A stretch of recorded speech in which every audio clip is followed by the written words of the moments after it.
Halo semuanya, perkenalkan nama aku Anggiadini Hanifa dari kelas 12 MIPA 3 sebagai moderator dari kelompok 6 yang beranggotakan Dita Sartika, Rima Rahmawati, Ria Ardina, dan juga Suryaman yang nantinya akan mempresentasikan tentang materi seni budaya. Nah, jadi di video presentasi atau penjelasan kali ini, aku dan juga teman-temanku akan mempresentasikan materi tentang teater di zaman Elizabeth di Inggris, di mana karya-karya Shakespeare menjadi puncak-puncak kejayaannya pada masa itu. Nah, selain itu juga kita bakalan mempresentasikan tentang materi teater di zaman Prancis dan Spanyol di abad 17. Jadi, stay tune ya! Sejarah teater Elizabeth. Pada tahun 1576, selama pemerintahan Ratu Elizabeth, gedung teater besar dari kayu dibangun di London, Inggris. Gedung ini dibangun seperti lingkaran sehingga penonton bisa duduk di hampir seluruh sisi-sisi panggung. Gedung ini sangat sukses sehingga banyak gedung sejenis yang dibangun di sekitarnya. Salah satunya bisa disebut Globe.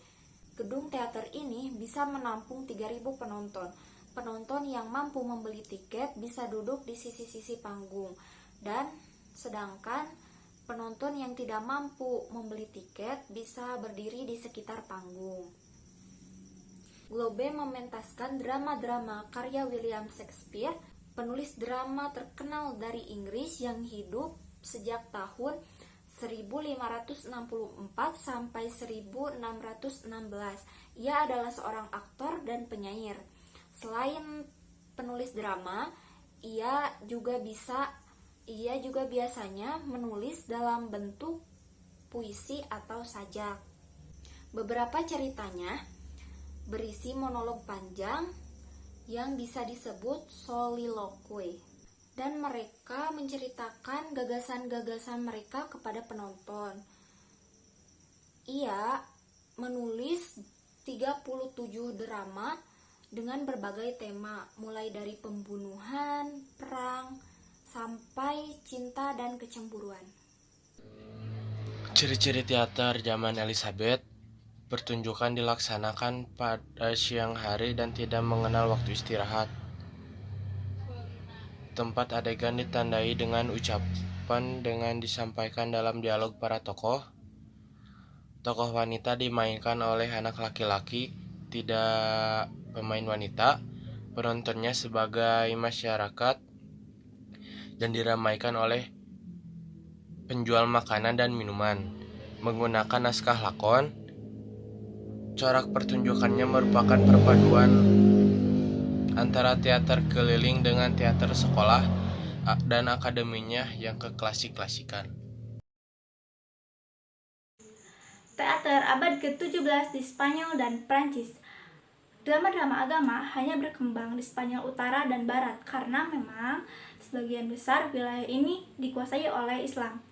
Ketika bangsa-bangsa Arab dapat diusir dari Spanyol pada tahun 1400, Spanyol menjadikan drama sebagai media untuk menghistorikan bekas jajahan dari bangsa-bangsa Arab tersebut. Teater juga digunakan sebagai media dakwah. Oleh sebab itu, drama agama sangat berkembang di Spanyol dan gereja sangat berpengaruh dalam pengembangan ini. Pertunjukan yang berkembang adalah autos sacramentalis dengan ciri-ciri sebagai berikut. Yang pertama, tokoh-tokoh bersifat simbolik, misalnya si dosa dan si bijaksana. Yang kedua, dipertunjukkan di atas kereta-kereta kuda. Kereta ini memiliki 2 tingkatan yang diberi nama karos, dan kereta ini juga membawa setting. Kemudian yang ketiga, dipertunjukkan oleh rombongan-rombongan orang yang profesional yang berkaitan erat dengan gereja, serta diiringi dengan tarian dan beberapa prance pendek. Nah, di sini juga ada dampak unsur pace. Unsur pace berdampak masuknya sekularisme dalam drama autos dan berakibat gereja melarang autos pada tahun 1765. Karena merajaleranya semangat parce dan menyimpang dari ajaran-ajaran, drama luar gereja yaitu drama sekuler juga berkembang pesat.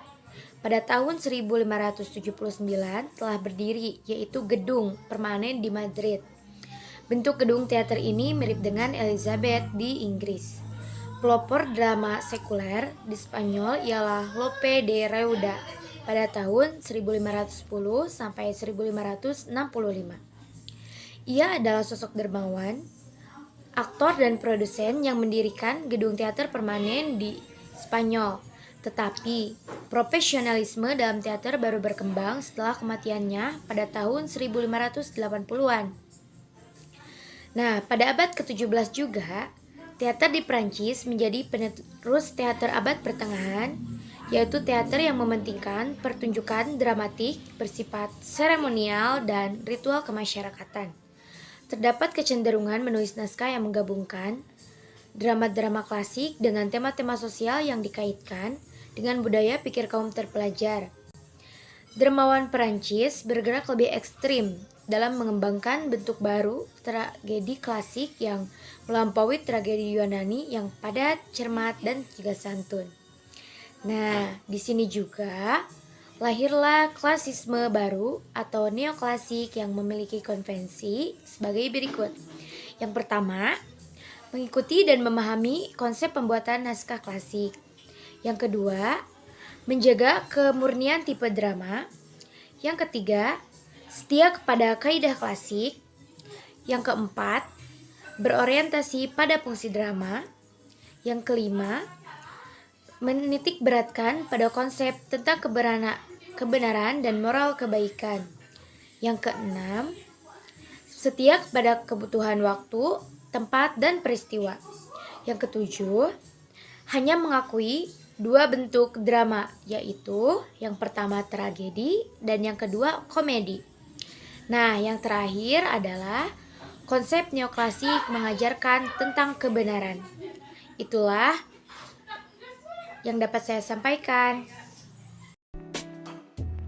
Nah teman-teman, mungkin segitu aja pemaparan materi dari presentasi kelompok 6 tentang teater di zaman Elizabeth di Inggris dan juga teater di zaman Spanyol dan Prancis di abad 17 dari kelompok 6.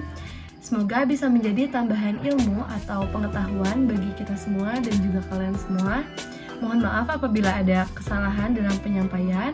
Semoga bermanfaat. Terima kasih. Dadah.